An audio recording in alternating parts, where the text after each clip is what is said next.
자, 세 번째 시간 들어가도록 하겠습니다. 자, 세 번째는 이제 병원식으로 들어가요. 그래서 그 먼저 표를 먼저 이해해 보시면은 일단 병원식의 종류는 세 가지로 나누어요. 그래서 일반 병인식, 특별 병인식, 검사식이라고 하고요. 특별 병인식 같은 경우에 밑줄 하시고 특별 병인식의 경우에 이거를 바로 이제 우리가 보통 치료식이다 혹은 환자식이다 라고 말하는 거예요. 그래서 치료식 환자식은 예를 들어서 같은 병실에 6인실이야. 6인실인 경우에 뭐 대부분 비슷하게 들어와 있지만은 한 사람은 만약에 당뇨로 들어와 있고 한 사람은 뭐 골절로 들어와 있고 소화기계 질환으로 들어와 있다면은 6사람의 식단이 다 다를 수 있잖아요. 그러니까 각각가 환자에 따라서 질환에 따라서 달라지는 그 식사를 우리가 바로 특별병인식, 치료식, 환자식 이렇게 표현을 해요. 같은 말.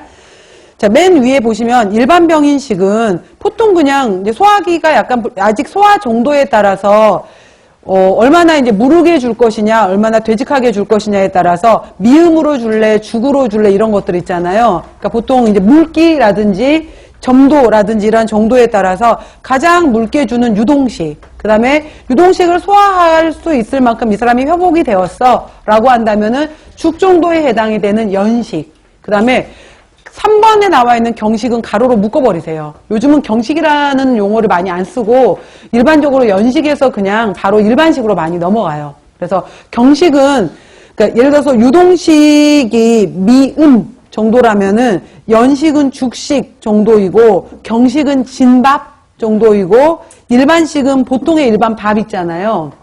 아, 물기나 그 되직한 정도에 따라서 나누어지는구나 라고 보는 것이 일반 병인식이고요.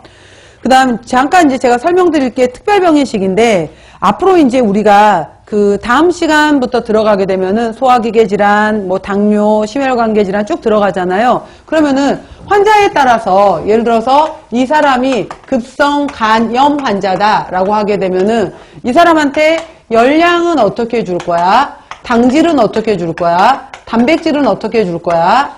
비타민은 어떻게 줄 건데 그 중에서도 또 무기질 파트는 어떻게 할 거야? 특별히 이 사람은 섬유소 부분은 어떻게 처리해 줄 것인지, 그 밖에 이 사람은 뭐 어떤 것들을 더 유의를 해야 돼? 이런 식으로 해서 환자마다 이제 다 달라질 거 아니에요. 그랬을 때 이 급성 간염 환자다라고 한다면은 일단 초반에 이 사람의 경우에 크게 식사에 거부감이 없다면은 고열량으로 주자. 그 다음에 당질의 경우에도 단백질 보충을 해주고 단백질을 보완해주기 위해서 단백질도 당질도 충분히 공급해주자.